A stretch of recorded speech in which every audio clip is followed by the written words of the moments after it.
यानंतरची एक बातमी जालन्यातली आहे। प्रसूतीपूर्वी सोनोग्राफी करताना जेल ऐवजी ऍसिड लावलं गेल्याचा धक्कादायक प्रकार घडलाय। प्रसूतीसाठी दाखल झालेल्या महिलेच्या पोटाला जेल ऐवजी ऍसिड लावलं गेलं। पोटाला ऍसिड लावल्यानं गरोदर महिला गंभीर जखमी झाल्याचं समजतंय।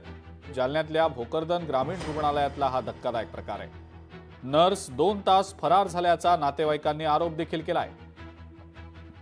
या घटनेनंतर महिलेनं एका गोंडस बाळाला जन्म देखील दिलाय। महिला गंभीर भाजल्यानं महिलेवर भोकरदन ग्रामीण रुग्णालयात सध्या उपचार सुरू आहेत। त्या मॅडमनं चेक करायसाठी मध्ये घेतला आम्हाला। आल्या आमच्यावर धावू लागल्या, म्हणजे कुठलच्या आहे कुठून आल्या।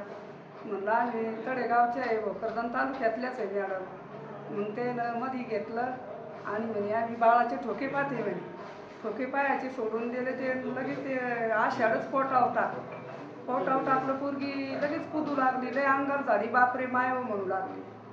मग आम्ही म्हणलं या आषाढ टाकलं तर आमच्यावर ओरडू लागली मॅडम। मग तसंच त्या मॅडम 2 तास गायब झाल्या इथून। दुसऱ्या मॅडमनं डिलिव्हरी केली आमच्या पोरीची। बाळाचे ठोके ऐकण्यासाठी जे आपण डॉपलर लावते वेळेस तिथल्या स्टाफच्या सिस्टरच्या हाताने चुकून जे जेली लावायची राहते त्याच्यावर दुसऱ्या बाटलीतलं फिनाईल सारखं किंवा आयोडीन सारखं केमिकल लावण्यात आलं।